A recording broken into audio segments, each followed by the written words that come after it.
diplomatic selection. I know that you are legitimately concerned about the historic events currently underway that are shaking up the world order. The war in Ukraine, which has resulted in nearly 1 million deaths and injuries, continues unabated. The United States of America, our ally, have changed. Their position on this war are less supportive of Ukraine and are casting doubt on what will happen next. At the same time, the same United States intends to impose tariffs on products from Europe. Finally, the world continues to grow ever more brutal, and the threat of terrorism continues unabated. All in all, our prosperity and security have become more uncertain, and it has to be said, we are entering a new era.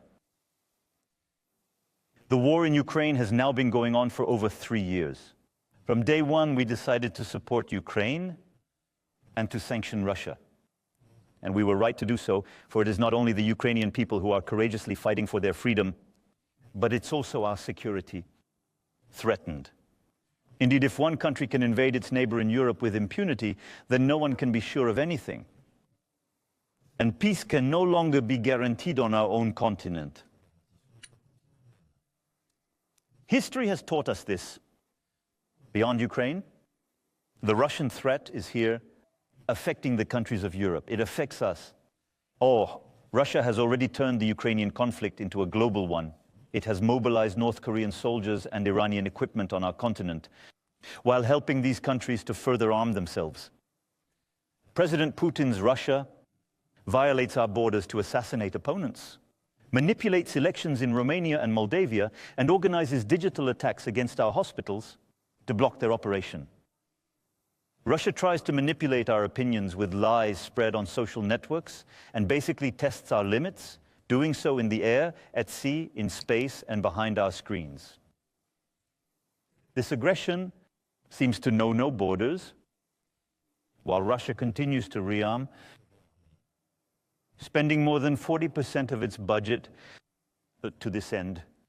By the end of the year, it plans to increase its army still further with 300,000 more soldiers, 3,000 more tanks, and 300 more fighter planes.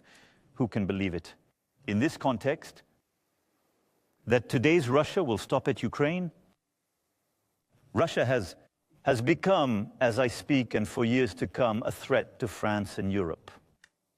I deeply regret this, and I am convinced that in the long term, there will be peace on our continent with Russia once again at peace. But this is the situation I'm describing to you, and we have to live with it. Faced with this world of danger, it would be foolish to remain a spectator. Without further delay, to make decisions for Ukraine, for the safety of the French, for the safety of Europeans, for Ukraine first. All the initiatives that are helping to bring about peace are a step in the right direction, and I would like to pay tribute to them this evening. We must continue to help the Ukrainians resist until they can negotiate with Russia a solid peace for themselves and for us all. That's why the road to peace can't involve abandoning Ukraine. Quite the contrary. Peace cannot be achieved at any price and under the Russian dictator. Peace cannot be Ukraine's capitulation. It cannot be its collapse. Nor can it mean a fragile ceasefire. And why not? Because here too we have the experience of the past. We cannot forget that Russia began invading Ukraine at the end of the year of Russia's war, and that we then negotiated a ceasefire in Minsk. And the same Russia did not respect that ceasefire. And we have not been able to maintain the balance for lack of solid guarantees. Today, we can no longer take Russia at its word. Ukraine has a right to peace and security for itself. And it's in our interest, in the interest of the security of the European continent. That's why we're working with our British and German friends and several other European countries. That's why over the past few weeks you've seen me a few days ago in London to consolidate the commitments that are necessary for Ukraine. Once peace has been signed, so that Ukraine is not invaded again by Russia, and we need to prepare for it. This will undoubtedly involve long-term support for the Ukrainian army. It may also involve the deployment of European forces.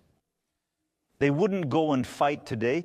They wouldn't go and fight on the front line, but they would be there once the peace is signed to ensure that it is fully respected. As early as next week, we will be bringing together in Paris the chiefs of staff of those countries who wish to assume their responsibilities in this respect. In this way, a plan for a solid, lasting, and verifiable peace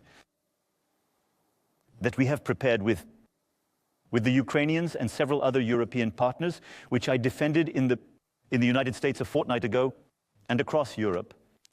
And I want to believe that the United States will stand by us. But we have to be ready, should this not be the case, whether peace in Ukraine is achieved quickly or not, the European states, the Russian threat I have just described, be able to defend themselves more effectively and deter further aggression. Yes, whatever happens, we need to equip ourselves better to raise our defense posture for the sake of peace itself and to act as a deterrent. In this respect, we remain committed to NATO and our partnership with the United States of America, but we need to do more to strengthen our independence in terms of defense and security. Europe's future should not be decided in Washington or Moscow. And yes, the threat is returning in the East. And the innocence, as it were, of the last 30 years since the fall of the Berlin Wall, but is now over. In Brussels tomorrow, at the extraordinary council meeting of the 27 heads of state and government, with the Commission and the President of the Council, we will be taking decisive steps forward. Several decisions will be taken that France has been proposing for several years. Member states will be able to increase their military spending without this being taken into account in their deficit. ASPU. Massive joint financing will be agreed for the purchase and production on European soil of ammunition, tanks, weapons, and the most innovative equipment.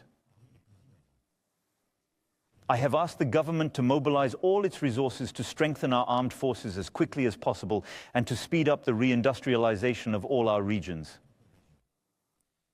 And I will be bringing together with the relevant ministers in the next few days. European defense, which we have been advocating for 8 years, is becoming a reality. This means that European countries are more ready to defend and protect themselves, producing together the equipment they need on their own soil, who are ready to cooperate more, to reduce their dependence on the rest of the world. And that's a good thing. Germany, Poland, Denmark, the Baltic states and many of our partners have announced unprecedented efforts in terms of military spending. So in this time of action, which is finally beginning, France has a special status. We have the most efficient army in Europe, and thanks to the choices made by our elders after the Second World War, we have nuclear deterrent capabilities. These protect us far more than many of our neighbors. And what's more, we didn't wait for the invasion of Ukraine to take stock of a worrying world. And through the 2 military programming laws that I have decided on and that successive parliaments have voted for, we will have doubled the budget for our armed forces in almost 10 years. But given the evolution of threats and the acceleration I've just described, we will have to make new budgetary choices on additional investments that have now become indispensable. I have asked the government to work on this as quickly as possible. But these new investments will require the mobilization of private funding, but also public funding, without raising taxes. This will require reforms, choices, courage. Our nuclear deterrent protects us. It is complete sovereign, French from start to finish. It has always played an explicit role in preserving peace and security in Europe. But in response to the historic appeal of the future German Chancellor, I have decided to open the strategic debate on the protection of our allies on the European continent by our deterrent, of our allies on the European continent. Whatever happens, the decision has always been and will remain in the hands of the President of the Republic, head of the armed forces. Controlling our destiny, becoming more independent, We must work towards this, not only militarily, but also economically. Economically. Yes, economic, technological, industrial, and financial independence are essential.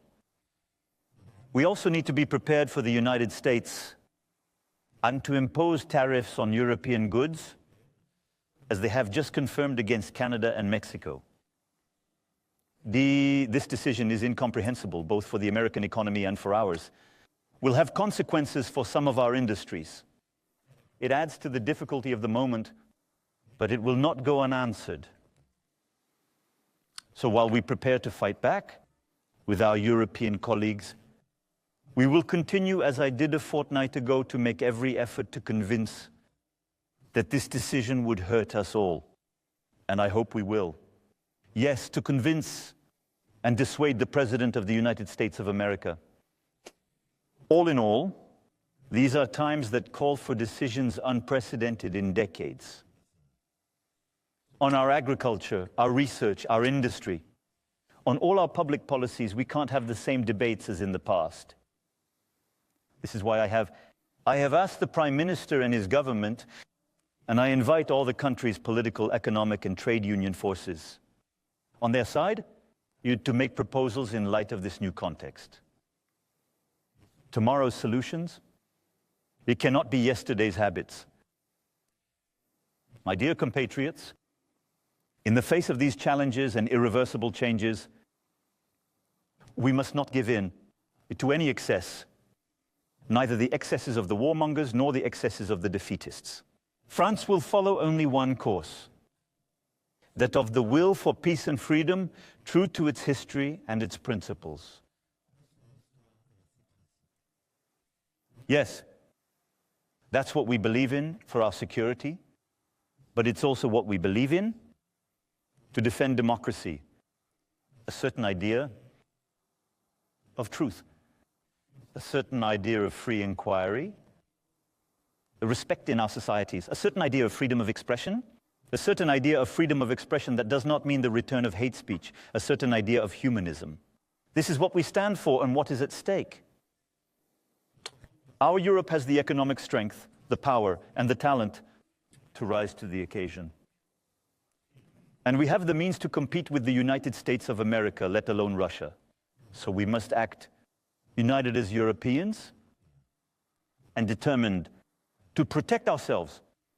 And that's why our country needs you and your commitment. Political decisions, military equipment, and budgets are one thing, but they can never replace the fortitude of a nation. Our generation will never again see the dividends of peace. It's up to us that our children reap tomorrow the dividends of our commitments. Then we'll face it together. Long live the Republic. Vive la France.